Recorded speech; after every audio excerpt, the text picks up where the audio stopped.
ભગવાન કૃષ્ણ કહે કે ચાલો આપણો ગિરિરાજ ગોવર્ધન આપણું રક્ષણ કરશે. અને તમામ ગોપી ગોવાળોને લઈને ભગવાન કૃષ્ણ ગિરિરાજની તળેટીમાં આવે છે. ગોવાળોને કહ્યું કે તમારી લાકડીઓ હોય એ બધા ગિરિરાજની તળેટીમાં આમ ખોસો. પધારો દાદા.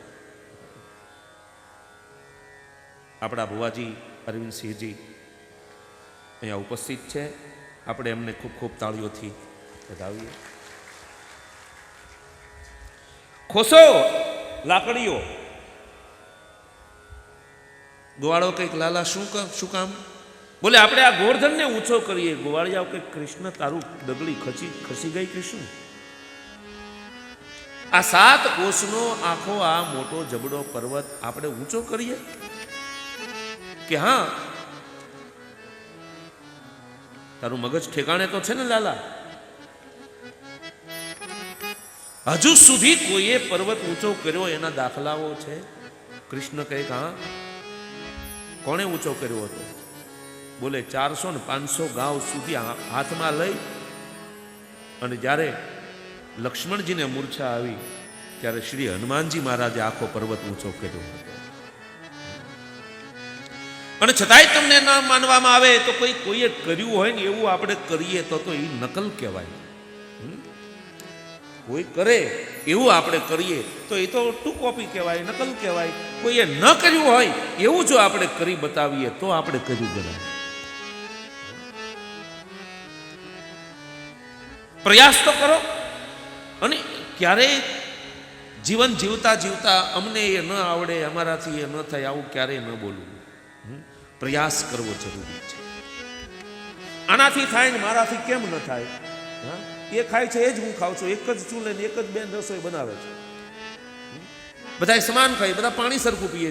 તો આનાથી થાય? હા, સુમતિ કુમતિ સબ કેવું રહી. થોડી ઘણી બુદ્ધિમાં પરિવર્તન હોય પણ બુદ્ધિને થોડી ઘસો, થોડુંક તેજ કરો, દિમાગ લગાવો. ન કેમ થાય? આપણે તો હાવ આમનામ ઢગલાનો ઢ થઈને કે એ અમારાથી ન થાય. એસા નહીં. પ્રયત્ન કરજે માનવી. એક સૂફી એક શેરમાં લખ્યું છે ગોપાલ બાપુ કે પ્રયાસ કરજે માનવી તો પ્રભુ તને કેમ મળતો નથી. પ્રયત્ન કરજે માનવી તો પ્રભુ તને કેમ મળતો નથી. મળે છે કિંતુ શ્રદ્ધા વિના મળતો નથી. શ્રદ્ધા હોવી જોઈએ.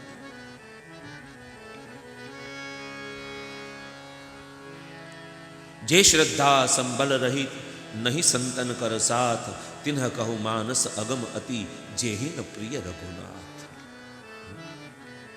પ્રયાસ કરો.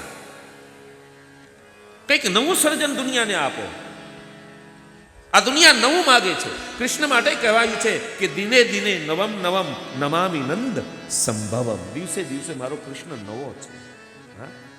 આપણે મોબાઈલ ફોન હોય ને એને મહિને 15 દિવસે બધી એપ્લિકેશનો અપડેટ કરવું પડે. સોફ્ટવેર અપડેટ કરવો પડે. જો એવું ન કરીએ તો આપણો મોબાઈલ હેંગ થઈ જાય. એને સમયાંતરે એને અપડેટ આપવું જોઈએ. એનો સોફ્ટવેર અપડેટ કરવો જોઈએ, એની એપ્લિકેશનો. એમ મારું તમારું આ જીવન પણ એક મોબાઈલ જેવું છે. સમયે સમયે એને અપડેટ કરતા રહો. અને જો અપડેટ નહીં કરીએ તો આ હેંગ થઈ જશે. અમુક સમય એવો હોય કે દહકો હોય એનો, પણ અપડેટ ન કર્યું પાછા હતા ત્યાં આવી ગયા.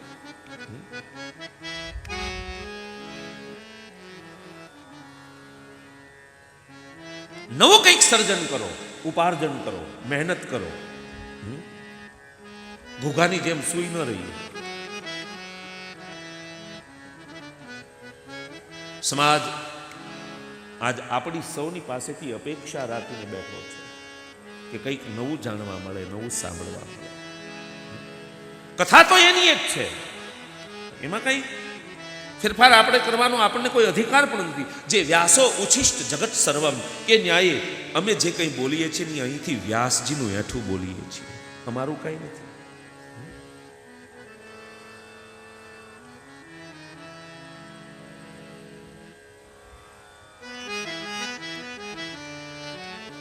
ચલો ગવાળો, લાકડીઓ ખોસો ગિરિરાજની તળેટીમાં.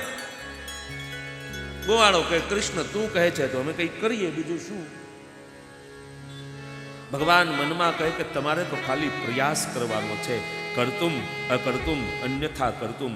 તમારે ખાલી પ્રયાસ કરવાનો છે, બાકી કાર્ય તો મારે કરવાનું છે. એમ આપણે બધા પણ સમાજમાં જીવન જીવતા જીવતા આપણે પ્રયાસ કરવાનો છે, પ્રયત્ન કરવાનો છે.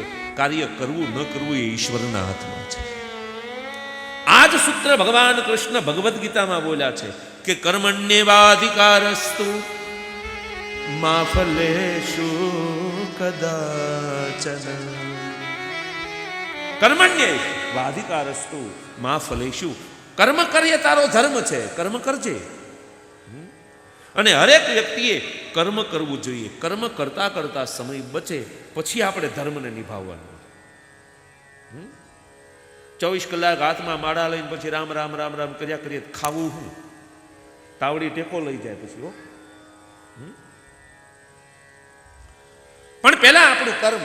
રામચરિત માનસમાં એક ચોપાઈ આવે છે બાપુ, અરવિંદસિંહ બાપુ, રામાયણમાં. કર્મ પ્રધાન વિશ્વ કરી રાખા. કર્મ પ્રધાન વિશ્વ કરી રાખા.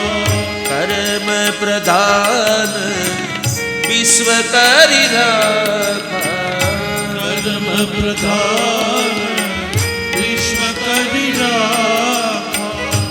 જો જસ કરે તાસુ ફલ ચાખા. જો જસ કરહીશું તાસુ ફલ ચાખા. જો જસ કરે તાસુ ફલ ચાખા. જો જસ કરહી જાસુ ફલ ચાખા. આ સંસારને ભગવાને કર્મ પ્રધાન બનાવ્યો છે. કર્મ પ્રધાન વિશ્વ કરી રાખા.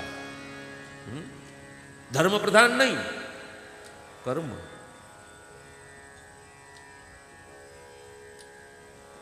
અને રામાયણ એમ કહે છે કે જો જસ કરી, જેવું તમે કરો એવું પરિણામ આવે. કઈ બાવળિયાના બી આવે પછી આંબાની કે કેરીની આશા ન રખાય. આપણે ત્યાં કહેવત છે ને કે જેવું વાવો એવું લણો, જેવું કરો એવું ભરો.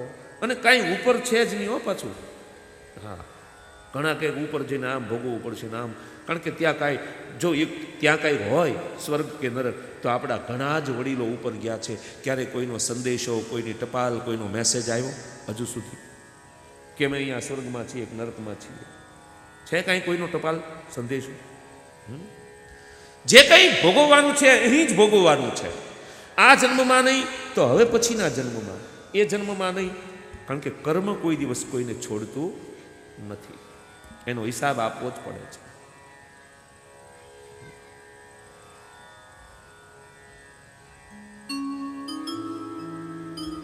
સ્વર્ગ કે નરકની ખાલી વ્યાખ્યાઓ આવે છે, પણ સ્વર્ગ ક્યાં છે? સ્વર્ગ અહીંયા છે. નરક ક્યાં છે? નરક પણ અહીંયા છે. ભોજવા વગર છૂટકો નથી. કરેલા કર્મના બદલા દેવા તો પડે છે. જીવે કરેલા કર્મના બદલા દેવા તો પડે છે. હે દેવા રે પડે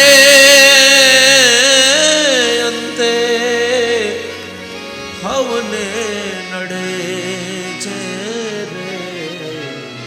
આ કરેલા કર્મના બદલા દેવા તો